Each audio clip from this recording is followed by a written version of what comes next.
Keyshawn George back in the starting lineup for the second straight game for the Canes. The 6'8" freshman from Switzerland in there for Nigel Pack, who once again is out with a lower body injury. They are resting him as he receives more treatment in hopes that he is back in time for the return to conference play. And we are underway. And yes, your eyes are not deceiving you. The Hurricanes are wearing yellow uniforms for the first time. And it's an homage, a tip of the cap, if you will, to the trolleys in the city of Coral Gables. Oh, I knew there had to be a reasoning behind that. Of course, you know, when I walked in, I asked you, what color are these uniforms? Well, you're colorblind. You don't know. I'm color challenged. It's different. Well, they have been wearing white most of the season, so they've got a little different shade tonight. Canes on defense. Ospreys in their road navy with the gray lettering and white trim. And the Canes on defense have to guard against this. The three-point shot is the weapon of the Ospreys. They lead the country in three-point field goal attempts. Familiar starting four there with, again, George. Omier coming off another monster performance. His first two right at the rim. And I'm sure this is a game where he can dominate the painted area, which he does against so much of his competition. A double-double, 20 and 17 last time out in only 24 minutes. That's dominant. That was against Stonehill last week. And yes, again, the threes are going to be flying on both ends, particularly for the Ospreys. The miss by Amitri Moss, brought down by Matthew Cleveland, looking to go end-to-end. Able to find a man in the corner for the wide open look, Bensley Joseph, who's also an excellent three-point shooter. But also an excellent defender. You see Bensley Joseph picking up, trying to put pressure on the ball, making sure he leads the way defensively for the Canes. Omier the rebound. Those 17 you mentioned against Stonehill, the best he's had for Miami, not his career high. Easy bucket on the drive-by. Nate Lateras could not stay in front of Keyshawn George. There's Bensley with the steal on that possession, and this is where Miami's at their best, getting out in transition, but a turnover by Matthew Cleveland on that possession, and that has been the Achilles heel of this Miami team, averaging over 13 turnovers a game, but those numbers creep up around 20 in their two losses this season. Yeah, Jim Larrañaga telling us after shoot-around today that taking care of the basketball, defense, and rebounding are the three things that the coaching staff harp on every single day. And we saw that turnover there as Cleveland tried to make the pass. Chaz Lanier, no. Will go Poplar the rebound. Omier on the fly. Great feed, great catch, great finish. Couldn't have said it any better myself. I was thinking about the catch, but I have to recognize the pass and the finish. But Omier, with his size and the great hands to be able to get out in transition to corral that, and also the touch to finish it off with the reverse layup. North Florida twice during the tenure of Matthew Driscoll has led the nation in three-pointers made. This year they're number 2 behind only Brigham Young at 12.5 made triples per game. A rare mid-range shot, and it's an air ball by Lateras. One of the reasons why we thought this would be a high-scoring game is because Miami is one of the best in transition, as you see Poplar finding Norchad Omier for the easy layup, but also to your other number about the Ospreys and the way they shoot the three. We could see a high-scoring game, and it's what did Coach Driscoll call that, a pillow fight? A pillow fight, implying there might not be a lot of defense.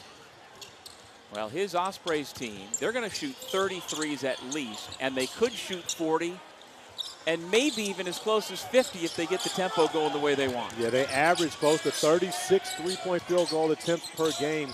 Walking in the shoot-around today, Coach Driscoll asked me which number did I like, 30, 35, or 40. Of course, you know, my nephew, Stephen Curry, wears 30. His father, Dale, wore 30. So I'm thinking the favorite number, 30. But when he said that would be the number of threes they would take, I would much prefer to see 40. Steph Curry's now your nephew, too? You didn't know this? He's your nephew for real. No, not for real. You know, as we get a chance to look at Matthew Driscoll, the head coach for the North Florida Ospreys, you do know, and I've referred to Del Curry as like my big brother, correct? Yes, absolutely. So who's his son? Well, there's a couple of them in the NBA who are his son. And both of them would happen to be my nephew. So you claim Seth as well? Absolutely. Oh, good. Omier doing damage inside once again. He is now 15 points shy of 1,500 for his career, both at Arkansas State and here at Miami. I like the way you're keeping that running tab going, and Miami turning North Florida over again. And now Matthew Cleveland this time finishes off the break, had a turnover early, but this time getting out in transition for the dunk. A strong start for the Canes early. Well, the Ospreys scored first, but the Canes have scored the last 13. And they scored the last two, getting out in transition. Once again, Wooga Poplar with the kick ahead. This time Matthew Cleveland with the flush for two.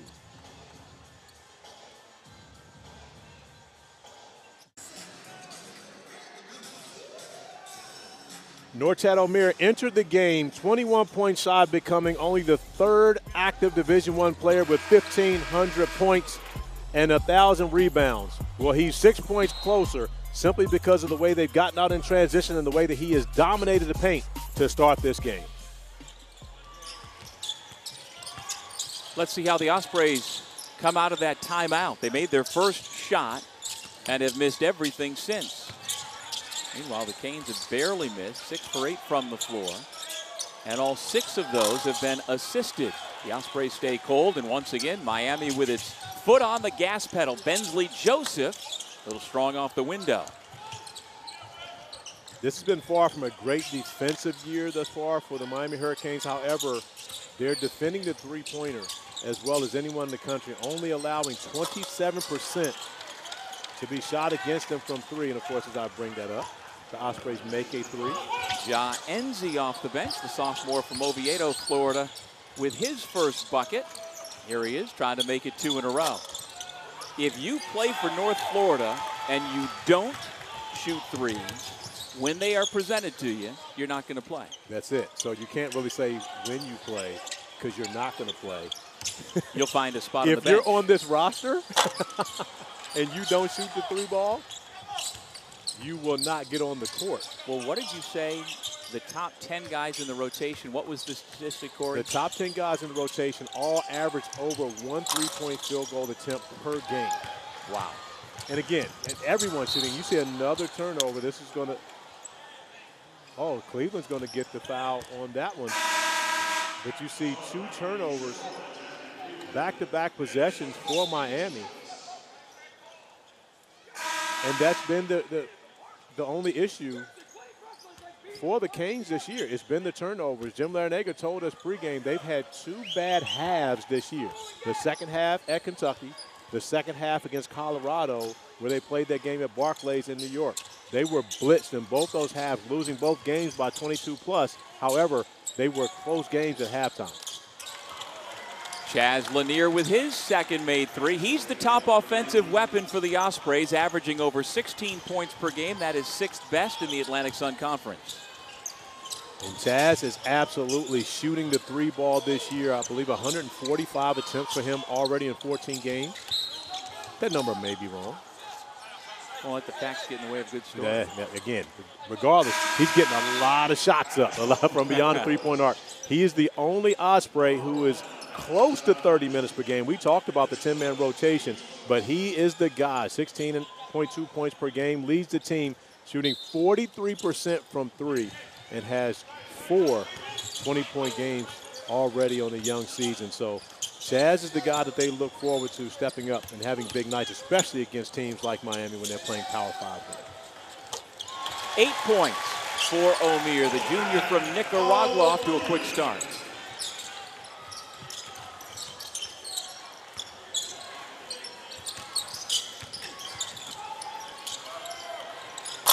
Dimitri Moss can't find the range. Wooga Poplar soars for the rebound.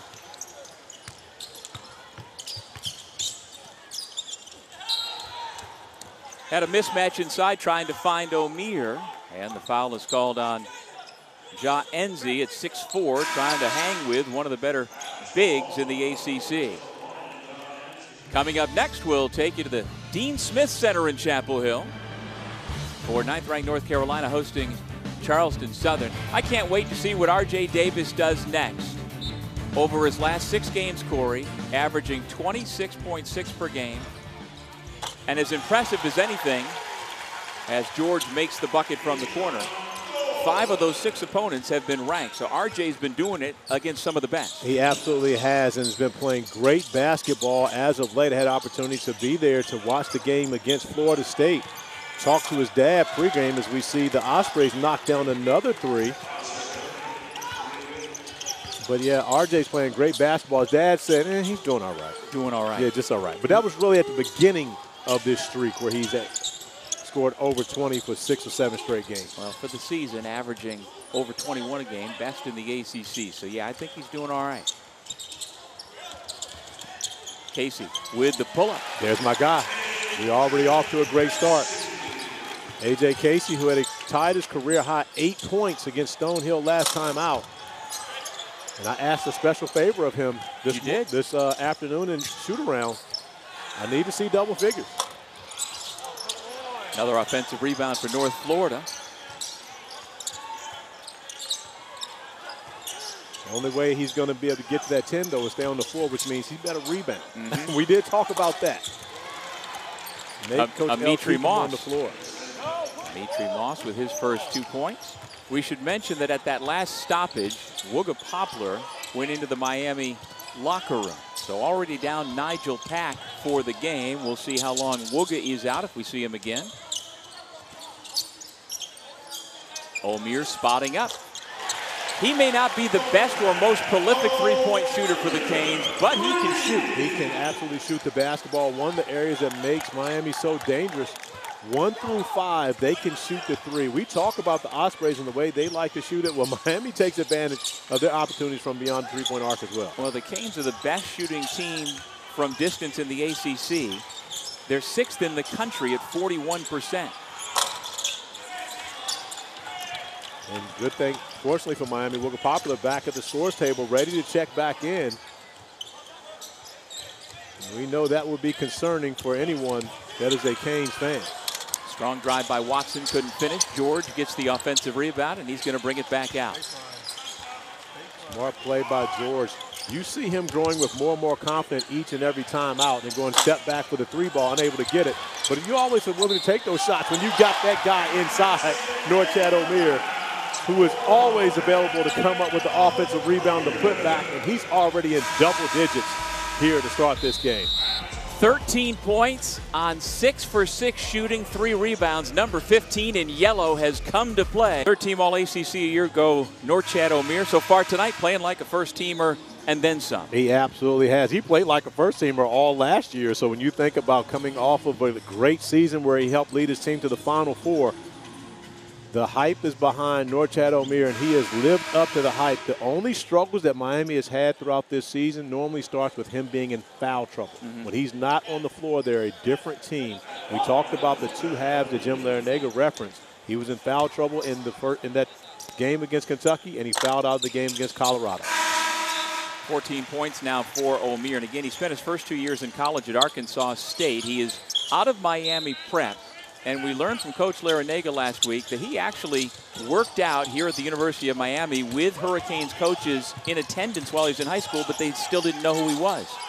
They didn't, during the pandemic, have the opportunity to see him fully, and not until he went away did they realize, oh my gosh, he is somebody who really could come here and be an impact player in the ACC.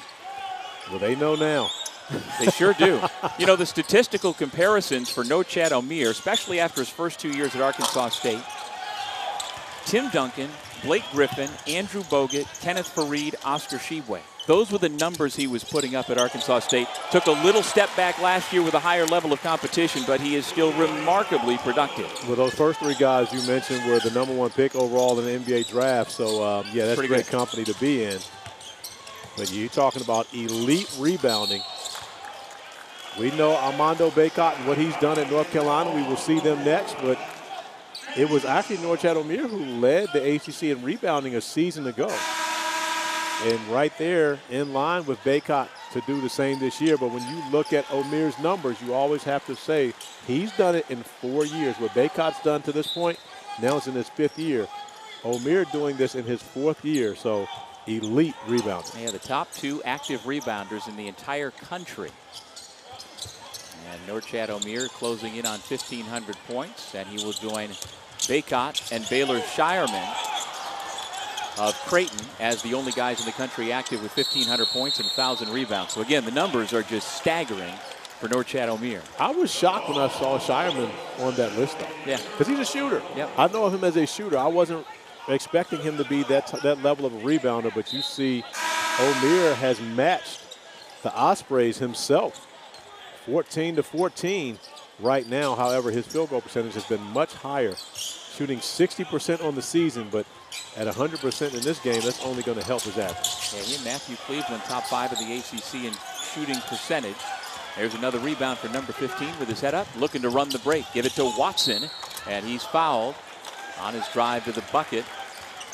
That's another undervalued part of Omier's game. He has the ability to lead the break. He's not just a guy that rebounds and waits to outlet the basketball. He has the vision, has the ability to handle the basketball and make plays. Extremely difficult for your 5-man to have to guard that. We'll be back to the Watsco Center right after this.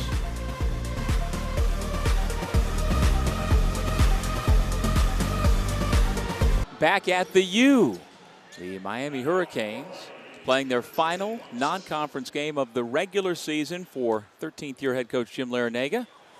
Oh, by the way, the winningest coach in Canes basketball history. And as we mentioned earlier, the only program in the country, Corey, as you know, that's been to the last 2 Elite Eights, including last year's Final Four. And Coach L is a perfect 12-0 during his tenure at Miami. And the last game headed into conference play. Yeah, as soon as I saw that in the notes, I thought if Coach L knows that's printed somewhere, he's going to say, uh-oh.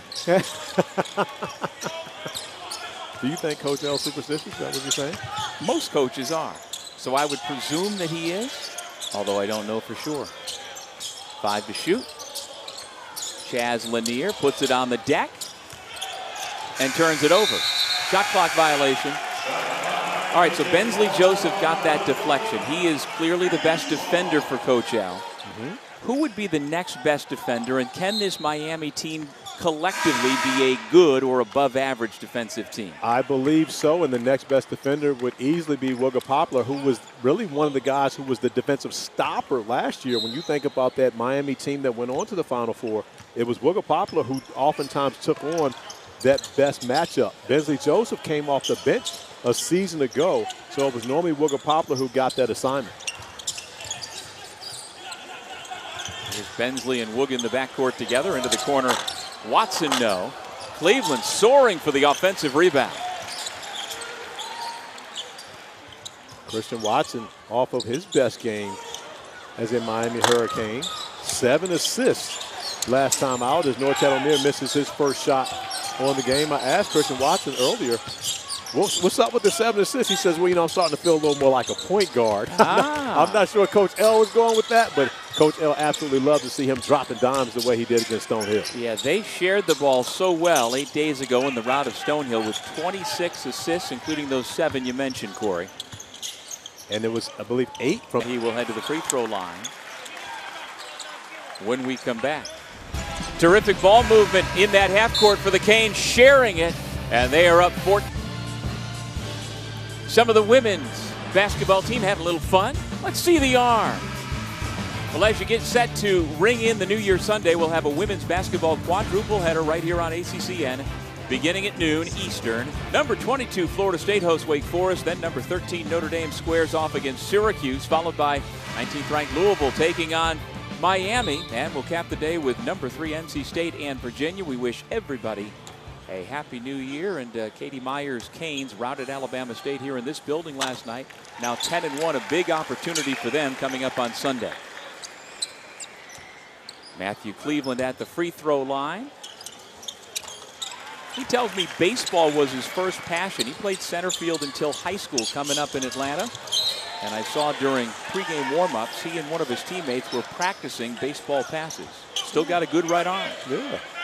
And that's a valuable tool in basketball if you're going to inbound the ball on a baseline. Agreed. Shocked he didn't stay with it.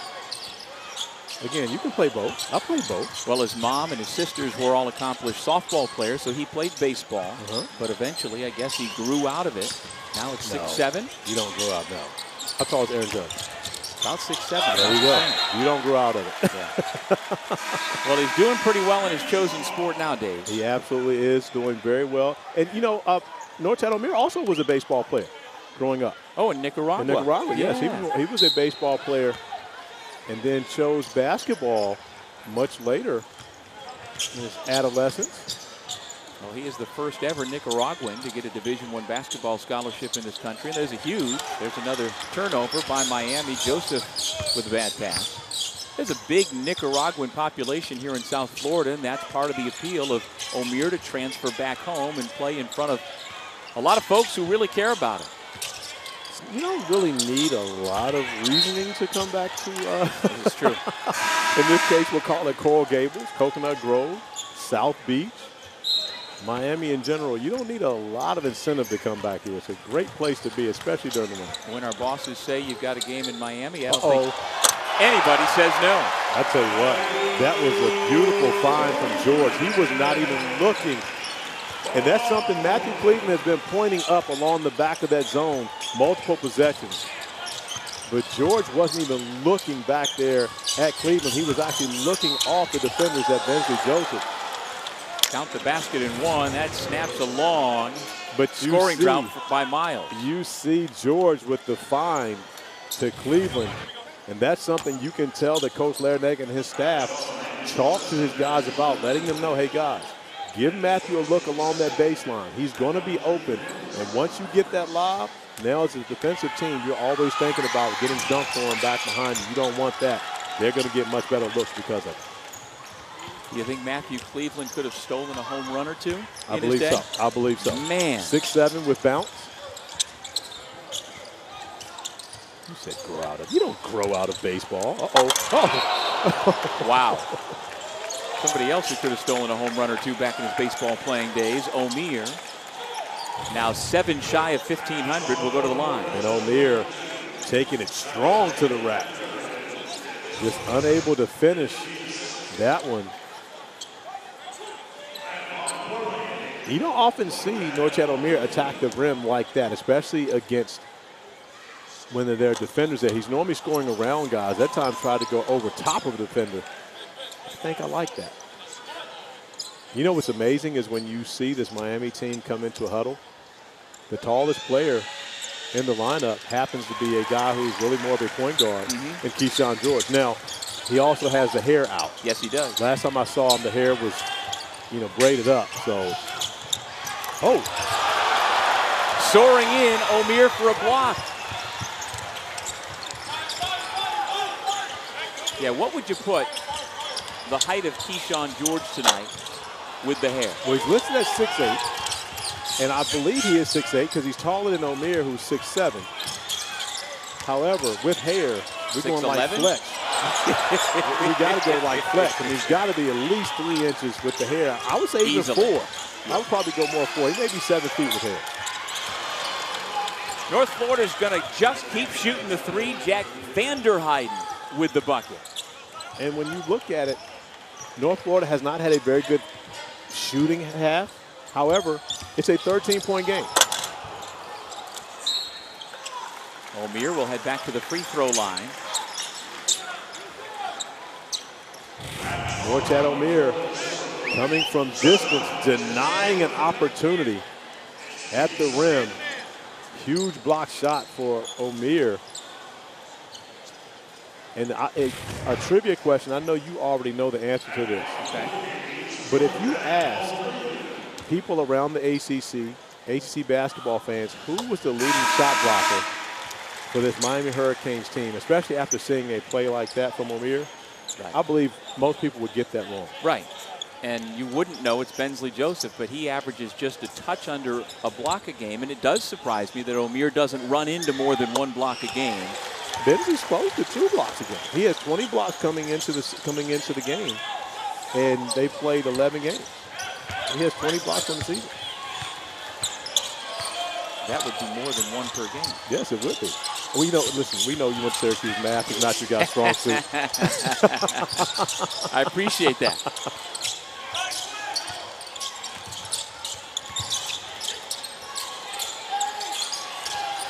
Omier with the shot clock down. Final 5 minutes of the half. Foul on the 3 ball and a chance for 4 for Vanderheiden. And the way North Florida shoots the 3, they are never out of games. You look at it right now, and a chance to make it an 11-point game. The kick to the corner. Vanderheiden knocks down the three. Contact by Bensley Joseph. We talked about him as a shot blocker. That time getting a little too close and picking up the foul. The son of two professional basketball players, Jake Vanderheiden makes the free throw, a 4-point play. His dad, Allard, his mom, Kim Brigham, actually was a all-conference player at UMass Lowell before turning pro. Omier with 2 more points. You know what? I got to go back on my numbers. Bensley has 10 blocks. Wow, so the UVA. He has 21 steals. The That's what it is. UVA guy actually made a mistake with his math. No, he has 21 steals. That was a mistake with my grammar. I said the wrong word, not the wrong numbers. So now that hate you were putting on my alma mater, you got to take back. Oh, never. No, never going to do that. Well, thank you for looking it up yourself, so I didn't have to tell you. Yes.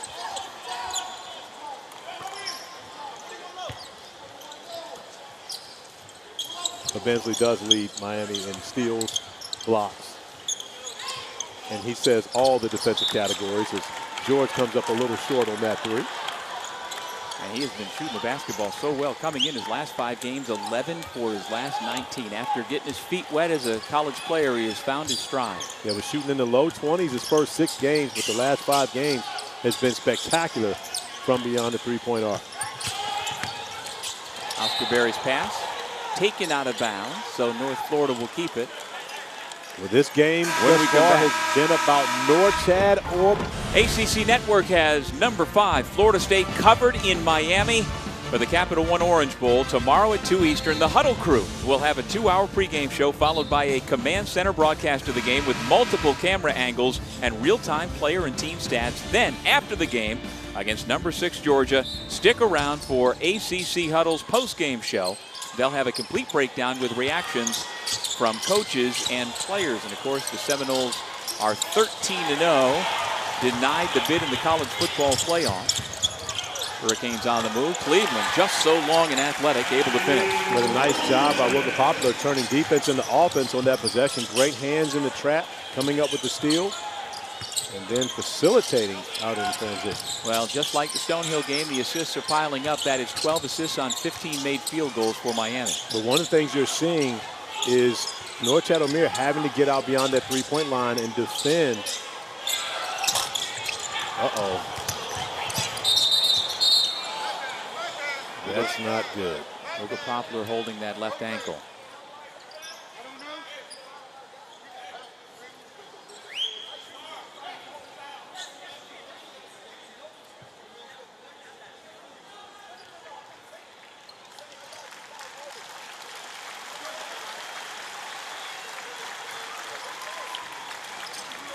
Watch the lower left-hand corner of your screen as Wooga makes his way over to the end of the bench. We will see as he was trying to close out and defend the three-point shooter how he landed on that ankle.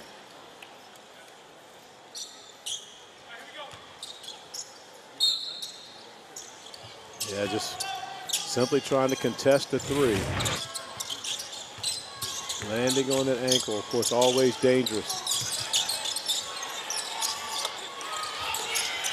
Omier didn't get the block shot there, but he may as well have. Travel.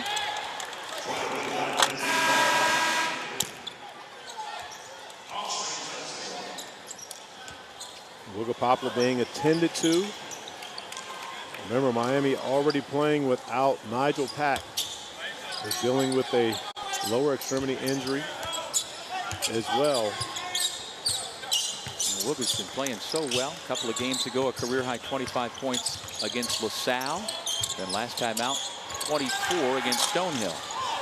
And we are right around the corner from ACC play. Conference play starts, well, it's already started, but picks back up right after the new year as Bensley Joseph knocks on another corner three. In only 4 seconds, North Florida had the ball all the way up the court, taken another three. They've shot 22 of them so far tonight. And that is just about what they want to be doing. You know, Coach Driscoll didn't give me the option for 50, but we could see 50 of them go up tonight. Here's 23, and it goes down for 3. Chaz is able to knock down another one. I like what Chaz Lanier did 10 days ago on his 22nd birthday. He scored 22 at Florida State. Out of bounds. It'll stay at this end. Do you believe that was a coincidence, or do you believe that he actually planned to score?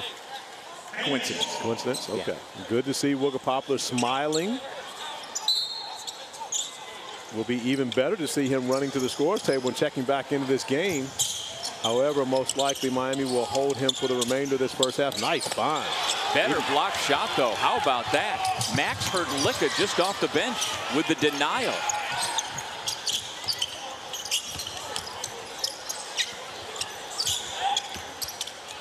Little hesitation. Joseph attacks. Good job to wall up by Dorian James.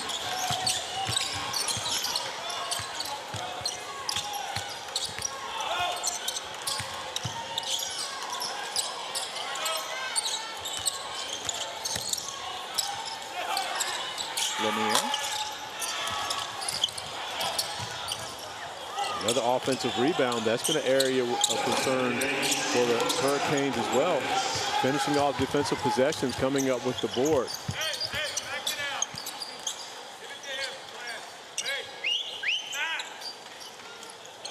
Jim Larrañaga has one of the best whistles in the ACC. He's a New Yorker. Yeah, it's awesome. He's a New Yorker. Everybody in the building, born. their heads turned as soon as he whistled. You're born knowing how to whistle when you're in New York. I got a pretty good whistle. Yeah, but you're not the same type of New York. You're from the state of New York. I am a New Yorker. You're not a New York City guy. Coach L's New York City. You don't have to whistle. Oh, you got to whistle. In Albany? Absolutely, you got to whistle. Got to get people's attention. Best way to do it. There's Coach L from the Bronx, New York. But he has certainly made quite a home for himself. With the New York hater, Corey Alexander, I'm Doug Sherman. Back in Coral Gables, Florida, 15-point Miami lead. The Canes have had a couple of 13-0 runs, and yet with that shooting of North Florida, they are still within shouting distance here late in the first half. I should have said real New York City person. Got to show you my driver's license. Yeah. No, I agreed. You're from the state of New York. You're not a city guy. You don't have a whistle. Sorry for the audio, folks. Final 10 seconds of the half. Lob to the rim. Omier has it knocked away. Hrdlicka with another nice defensive play. Watson got caught in the midair deciding whether it was to go to Cleveland for the three or inside to Omier. Tried to get it into Omier. Fortunately, the Canes are able to keep the basketball. Cleveland sneaking down the lane. Hrdlicka with another block shot. The officials confer with 1.1 seconds remaining in the half. It's going to be Ospreys basketball. There was that whistle. You saw the whistle while it happened. Your whistle or the Coach L? Oh, okay. He wanted to foul on that possession. He felt like Matthew Cleveland got a little too much contact attacking the basket. Wanted to call on that. Here comes the 28th three-point try of the half if they can get it off. They can't. Shot goes. I believe that was still in his hands. Our fifth there now to see how he responds after turning that ankle. Jim Larrañaga's team had a couple of 13-0 runs in that first half, led by Norchad Omier's 19 points, along with his 7 rebounds. Omier is just 2 points away from 1,500 in his career. North Florida, meanwhile, is on pace for 54 three-point shots taken. I'm here for it. If you've got a chance to win this game against Miami, who has beaten you by 20 and now 22 plus points in the paint as Norchad Omier reaches 1,500 career points. And a chance for him to go over that at the free throw line. But right now the score is 24-2. Points in the paint in favor of the Miami Hurricanes. So if you've got a chance to beat Miami, you're going to have to make threes. So I would expect to see at least 27 more from the Ospreys here in the second half. So now Norchad Omier is one of 3 players currently active in college basketball with 1,500 points and 1,000 rebounds in his career, along with Carolina's Armando Bacot and Baylor's Shireman of Creighton. Good find, Lateris, wide open three. And that's the battle. That's what you're going to have to defend. North Florida does not hide their secret weapon. They're going to use the three ball regardless as to whether they're up 10 or they're down 20, whatever it may be. They're still going to shoot the three, and you're going to have to defend it. Offensive foul. Now, we have seen Omier get that ball in the middle of the zone, turn and shoot it, and he has made it. But that time he chose to put it on the deck, and he picks up the offensive foul. Pretty good company right there. Great company, especially when you consider he's done it in 4 years. Bacot as well as Shireman both in their 5th year of college basketball. Omier only in his 4th year, 2 at Arkansas State, and now here in his 2nd year, midway through at Miami. Have you heard anything, Corey, about whether he has thoughts about coming back for a 5th year here? I have not, but I would always encourage, unless you're a surefire first rounder, and you know you're going to be taken in the NBA draft, come back, play another year at Miami. Of course, has been at the forefront of NIL, so you know their guys do very well here, football and basketball, as well as the young ladies on the women's basketball program. There goes Wooga Poplar again, and grabbing at that left ankle again.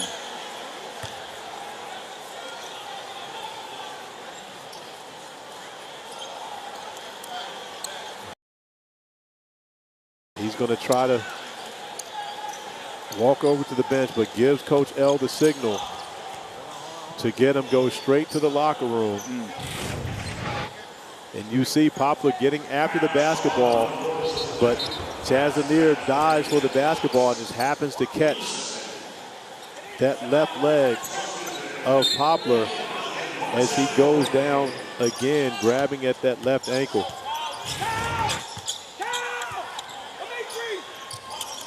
Christian Watson into the game with the ball. Passes inside. Omier now over 1,500. Omier came back looking at his hands. He wanted to dunk that one, but the basketball slipped out of his hands on the way up.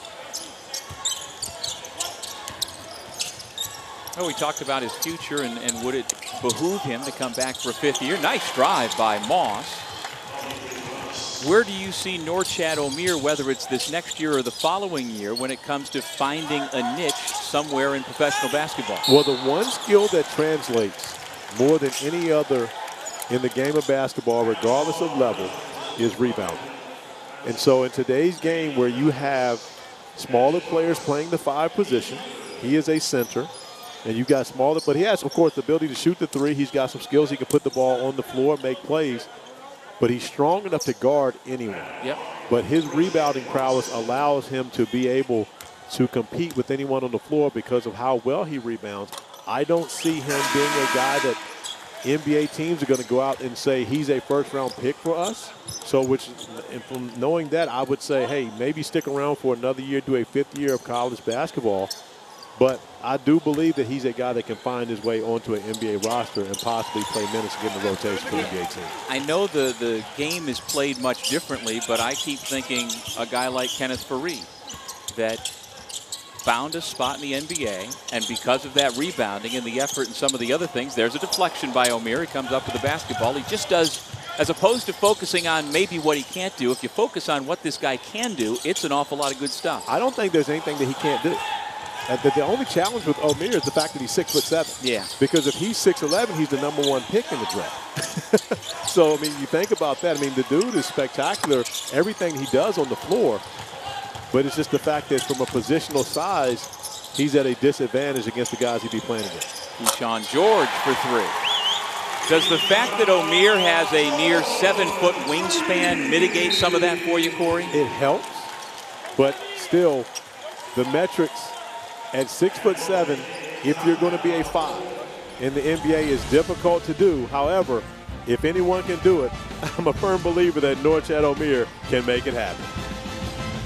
Also, Wooga Poplar, who got off to a great start facilitating, but since then, not once, but actually twice, having to deal with injuries to that left ankle area, diving for a loose ball. gets rolled up on, immediately limps off to the locker room. We have yet to see Wooga Poplar return to the bench here in this second half. That is the 8th leading scorer in the ACC with just a couple of points in his 15 minutes. Meanwhile, Norchad Omier has done more than his share to help pick up the slack, and North Florida just keeps firing threes, as they do. Held ball, and the possession arrow stays at this end. And one of the things that we also have to talk about is as great as this starting lineup has been for Miami, they don't get a lot of production from their bench. So now without Nigel Pack on the floor, of course, Keyshawn George is in the starting lineup.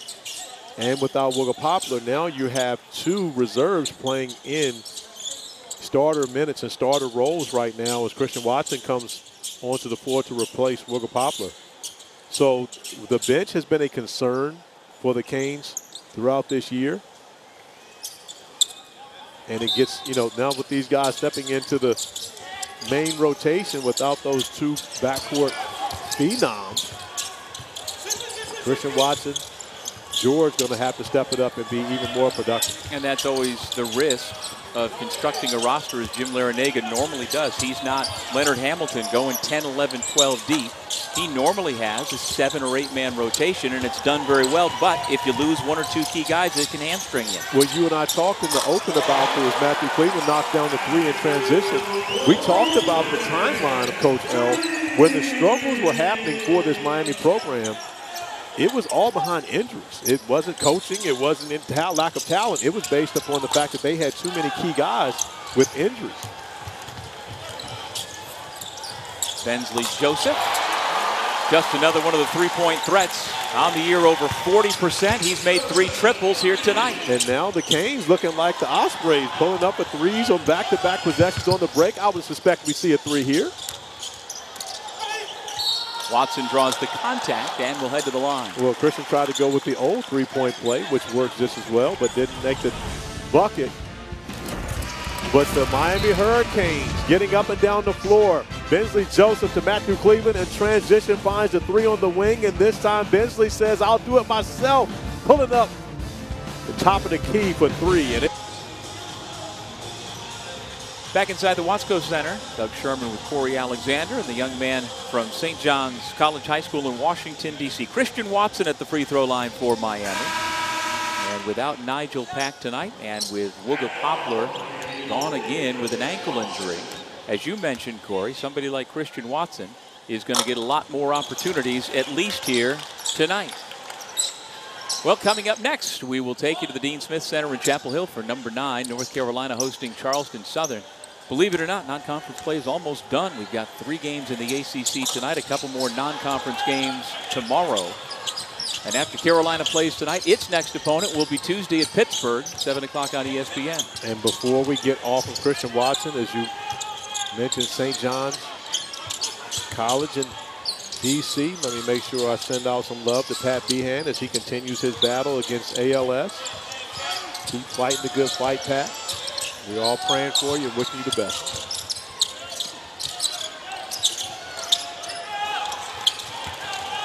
Ja Enzi missed the 3. Cleveland pushes the tempo. Oh, that was a block.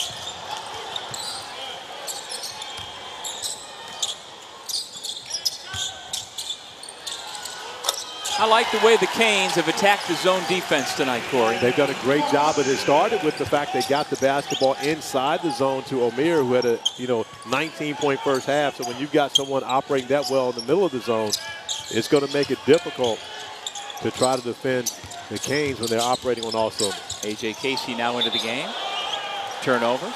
Let's take a look at that ball movement against the Ospreys zone. Well, it starts with the offensive rebound by George. Bensley Joseph being patient, then gets it inside to George once again, who kicks it right back out to Watson.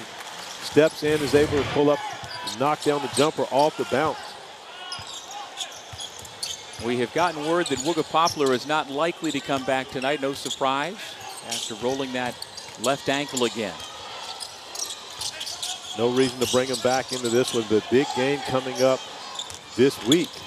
Wednesday night matchup here at home versus Clemson, who is playing great basketball under Brad Brownell, who's the early favorite for ACC Coach of the Year. Clemson's playing right now over on ACC Network Extra.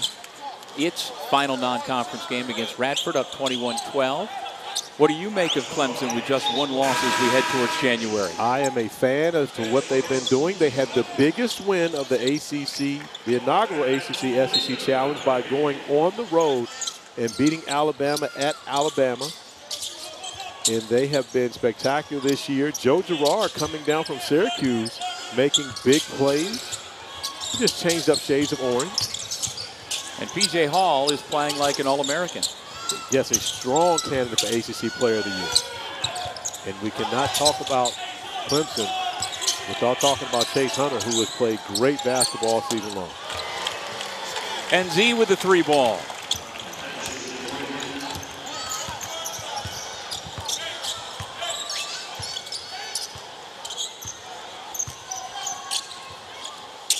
Omier back in, handling the ball out front. Oh, nice. Gets the feed from George. Couldn't finish, though. Great action, though. Nice, a number of nice passes on that one. We got to step out and guard that guy. That's the challenge for Omier, especially playing against this North Florida group. He's got to stay out on that three-point line, guarding guys who can shoot the basketball at every position. Joseph attacks and is called for the charging foul. Coach Larrañaga says, no, that was a blocking foul, repeatedly signaling to the official that it should have been a block. Would you be in favor of the challenge in college basketball? No. No? No. We don't need any more video reviews and monitors, and we do it enough. Okay. That's fair. These officials, as you know, are so good that I don't need to split hairs and go right down to the frame on every single play. All right. Where does it stop? I am not fighting you on that one. Good. We fight about enough other stuff. Yeah, we have more than enough to fight about whether you're really a New Yorker or not. Oh, we can go back to that. Man, here comes my driver's license again.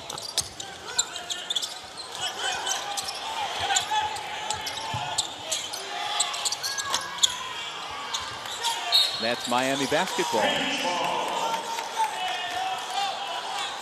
Matthew Driscoll coaching hard as he always does, now in his 15th year as head coach of the Ospreys. One of my favorite guys to be around. Yeah. Love him. He just constant energy.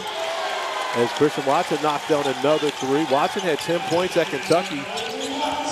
His best offensive output. We talked about him coming off of a 7-assist game against Stonehill last time out. And his confidence is starting to grow.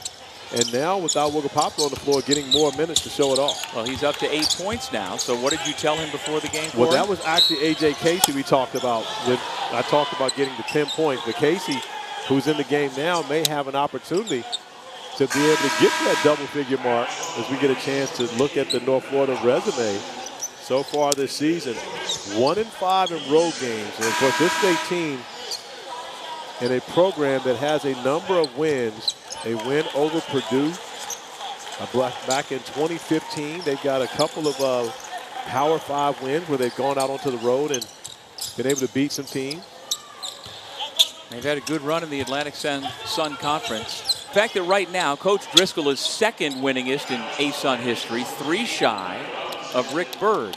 And when Belmont left the ASUN and went to the OVC, Coach Driscoll took his entire coaching staff to Nashville and had a powwow hours long with Coach Byrd comparing notes. Now that they weren't going to be league competitors, it shows respect, and I think it's a great resource to be able to tap into that you wouldn't think of otherwise. I agree wholeheartedly, and we see Coach Driscoll coaching up Jake Vanderhagen and still coaching his guys regardless of the score of this game. But there's a lot of love there. This summer, Coach Driscoll will officiate his 9th wedding of one of his former players or staff members. And again, when you want to talk about love and respect, that's it. You officiating 9 weddings, that is, I can't say that there's any other college coach that can have that type of claim to fame on their resume. 59-year-old from Pittsburgh who has built a very good program up in Jacksonville.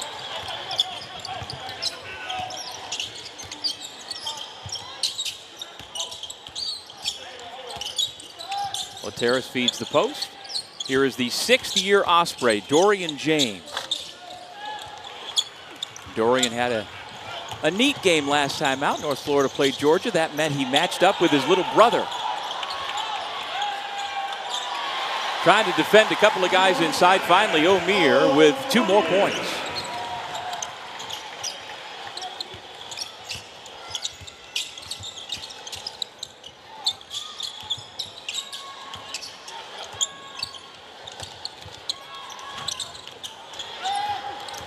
Off the Lanier miss, here comes Cleveland. And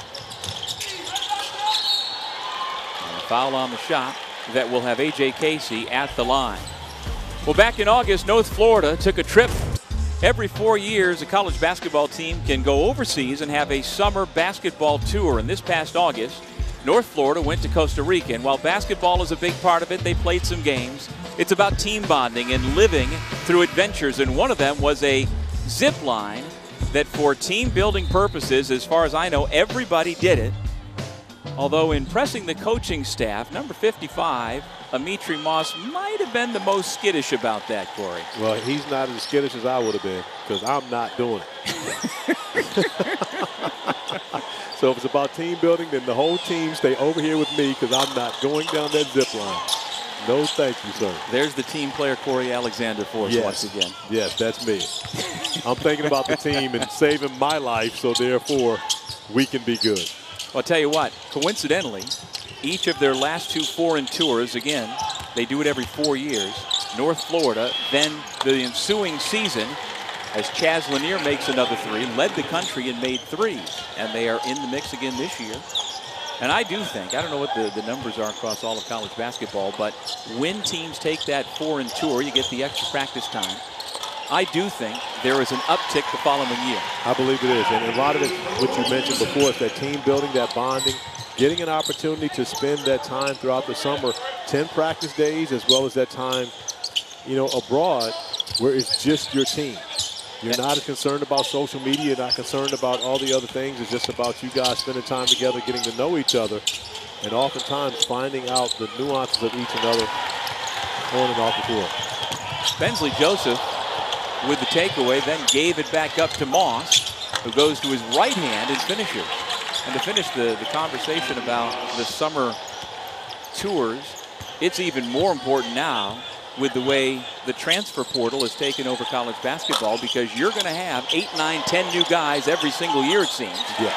Omier, 27 points now, extending his Hurricanes career high.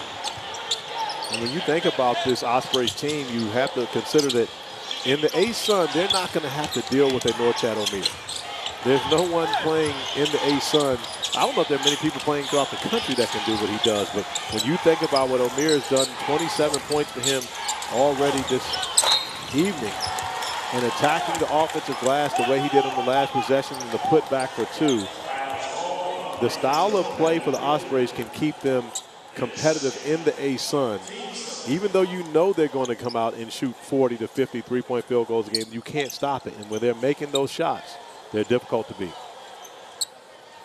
And so Amitri Moss was a late add to the roster. He signed late in the spring after spending the last 2 years at State College of Florida in Bradenton. Turned himself into a Division I recruit after having no offers coming out of Northwest High School in Clarksville, Tennessee. And so he, as much as anybody, if you're going to be the starting point guard, you got to know your guys. And so he was able to go to Costa Rica and get that invaluable time on the floor with them. So did he zip line? He actually did it? He did do it. He did do it. He just the last one to go? I don't know about that. I wasn't there, just so you know. Yeah, but you always take an in-depth dive into all the information. So I figured you'd ask that question. Now that'll be for our next Ospreys game, you and me, Corey. Well, you know what I would love, and again, whether the Ospreys are there or not, I would love to be able to go back and do the A-Sun Championship. Had the opportunity to do that game 5 straight years in one of the most exciting times as a college basketball analyst you get. Who the winner of that game is going to be in the NCAA tournament, and it happens on the highest seeded team's home court. I can tell you it is great fun in college basketball. Bensley Joseph was on the sideline when he received that pass. Bensley's had himself a nice game, getting close to a double-double. He's getting close to a triple-double. Every time I turn around, he's turning the basketball over. You know, that's my boy. I'm having a conversation with him, with Bensley, about that at the last break. They only credited for 3 turnovers, so he's got at least 5 now. I don't know. Sounds like you're just hating on him. No. That's my boy. Love him to death. Had Bensley in St. Louis at Nike Elite 100 camp. Was one of the very few guys that in a camp setting made defense a priority. And what you see him doing still, up 26 in this game, making defense a priority. Love the way that he plays, love the way that he goes out there. And he's a guy that can score more, but Coach Larrañaga talked to us about the fact that he's concerning himself with facilitating. Here he is with the bat. Cleveland lays it in. Nice interior passes. Casey to Cleveland against that zone. And that's also another way you beat the zone, is when you can pass the ball inside in those tight quarters. Michael Nwoko into the game, getting his first rebound as Norchad Omier has taken a seat. We'll see if Omier comes back out and tries to add to his 6th double-double of the year. Nwoko. Everything but the finish. Love the footwork. Got in position to score, just couldn't do it. And we need Bensley to get another assist. So he's got the double-figure assist. And he's at 9 points right now? 9 points, 9 assists. We definitely need another point for Bensley. But we don't want to keep him in there too long. After what we've seen with Poplar, make sure we get some other guys opportunities out here tonight.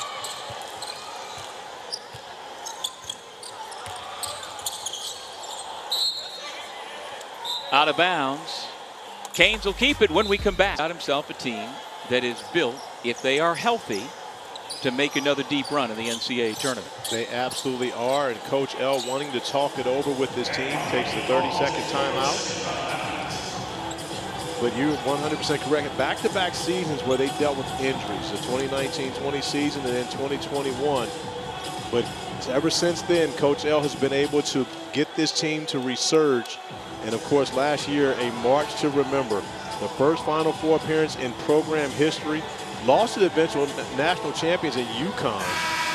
But the biggest win throughout this entire time, well, you got to go with the 2 biggest wins. But you think Houston, the #1 seed, and then beating the 2 seed in Texas, back-to-back games to make it to the Final Four. It's time for this man to be inducted into the Naismith Basketball Hall of Fame. He's been on the ballot now for the 2nd straight year.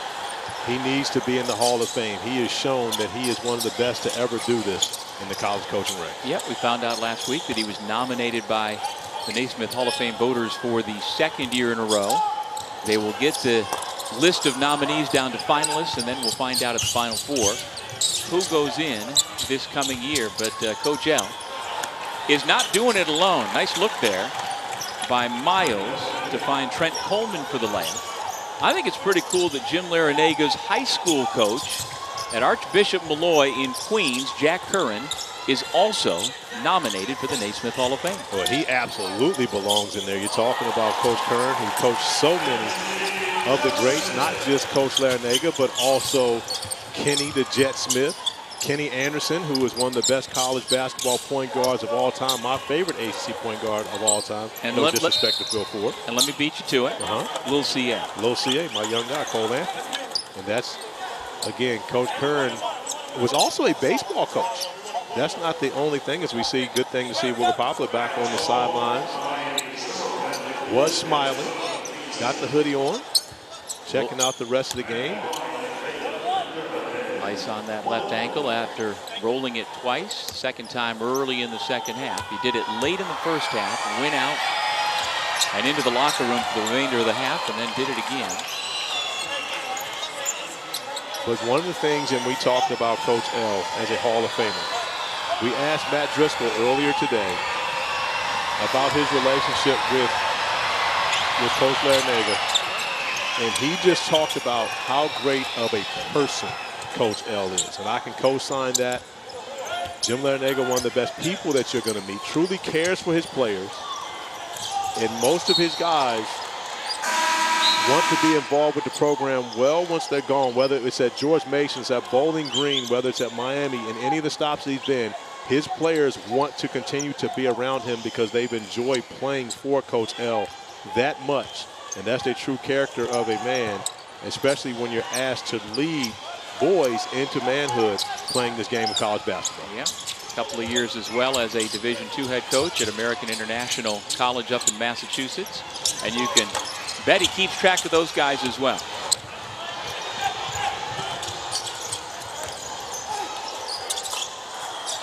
Watson, he's going to have a chance for three.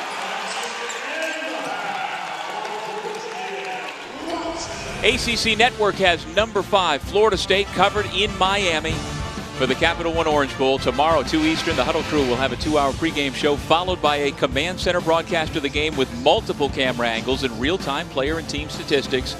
Then after the game against number 6 Georgia, stick around for the ACC Huddle postgame show. They'll have a complete breakdown with reactions from coaches and players. It's a huge football game. So if the Noles go 14-0, should they hang a banner? Should they claim themselves at least as having a share of the national championship? I'm torn on that one. But the reason why I say that it's such a huge game is because they have an opportunity to validate the claims that they were one of the best 4 teams in the country. Because if they can do what Alabama did, which Alabama is in the college football playoff because they beat Georgia. They beat the number 1 team in the country. You know what? Yes, they should hang a banner. If they can go out and beat Georgia, then they should hang a banner because at 14-0, they will be only one of, it could be 2 possible teams that could do that. Yep. And that would only be if Michigan wins or Washington wins. And it can only be one other team that's 14-0, which would be Florida State. So, right. Yes, if they beat Georgia, they should absolutely hang a banner, especially if they do it without Jordan Travis, their starting quarterback. Yeah, back, pre-BCS, pre-college football playoff, we had shared college football championships. It's not unheard of. It has occurred before. And, UCF went undefeated several years ago, and they decided to hang a banner because they were not allowed to play for a national championship. And with all that the Seminoles did and just kept winning football games in spite of losing their All-American quarterback, they certainly would have some sort of claim. And it's great that they have been placed up as George buried the 3 off a nice feed from Christian Watson. That they have this opportunity to play the 2-time defending national champs and previous number 1 team in the country to further cement their case if indeed they can beat the Dogs. That is one way to validate it. You beat the Dogs, you validate that you belong and you had a great chance of winning. Because I would not be shocked as my guy A.J. Casey gets the bucket out in transition, the opportunity for the 3-point play. I would not be shocked if Alabama beats Michigan to start it off in the first game of the college football playoff. You heard it here first. Back in Coral Gables, and we need to mention once again why, yes, the Hurricanes are wearing yellow uniforms tonight for the first time in program history, inspired by the trolleys that run through the city of Coral Gables with the yellow that's on top. And I would say Norchad Omier looks pretty good in yellow. I would say that he would look good in whatever color uniform they wore today. 11 of 12 from the field for 27 points to go along with 10 rebounds. So another double-double for Omier. If there was one thing that probably wasn't up to snuff, the 4 turnovers, I'm sure Coach L wouldn't mind him getting rid of those. Well, 5 Canes in double figures in scoring, led by that man. A new Canes career high for him with those 27 points. And as Corey alluded to, his 6th double-double of the year. So now Ja'Kai Robinson has come in for Miami, number 13.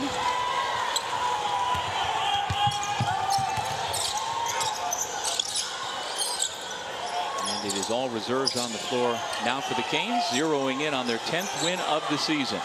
No Nigel Pack tonight as he continues to deal with a lower body injury.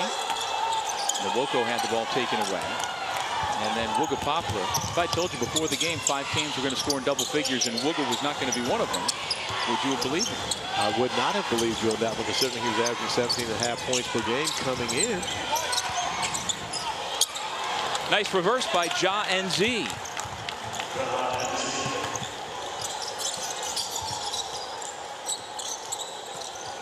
All right, got a trivia question for you, Corey, since we're here at the University of Miami. Okay. You know their mascot. Yes. Sebastian the Ibis.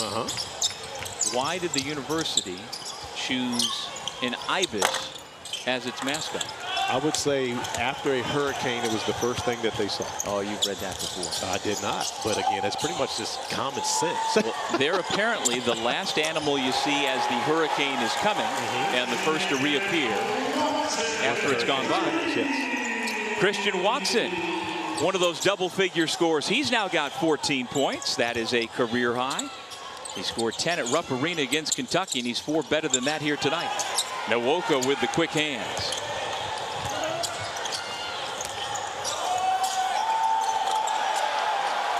Love the moves of Ja'Kai Robinson, the redshirt sophomore from Ossining, New York, another New Yorker from upstate.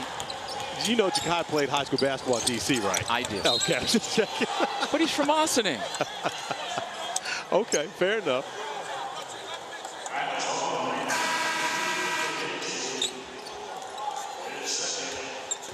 Yeah, that bottom one is one to keep track of for Miami. We have seen Wooga back on the bench with a smile on his face for whatever that tells you. But going forward with conference play just around the corner, they need that man at full strength. They absolutely do. And big game coming up on Wednesday. We talked about Clemson visiting Miami. Huge showdown, a game that'll be on ESPN. And two of the top teams in the ACC. Of course, Miami picked to finish in the top 3 this year. Clemson, maybe the best team in the ACC thus far throughout this early season. Easy to make that case. And the Tigers were number 5 in the preseason poll. As you mentioned, Miami was number 2 behind Duke and ahead of North Carolina. Boy, the bench is going to love that. Paul Jove, for the 2nd straight game, gets into the scoring column.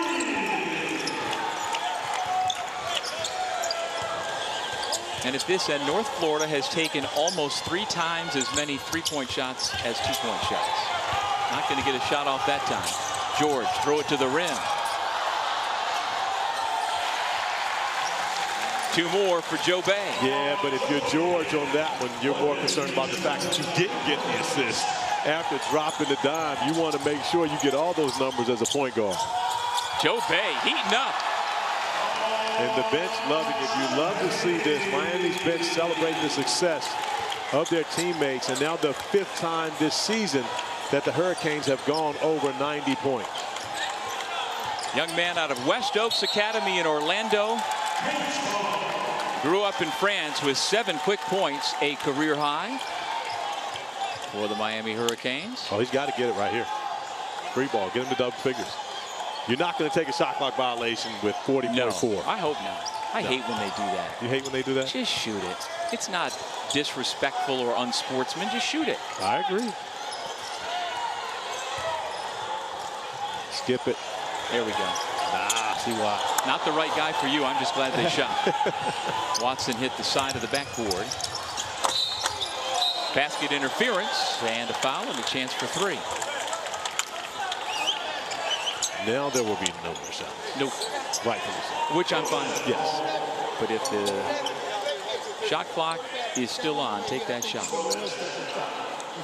So Trent Coleman with a chance for the old-fashioned 3-point play. You know, one of his high school coaches was Eric Dampier. Ah, he did. Yep. Let me tell you about his son. Woo-hoo, baby.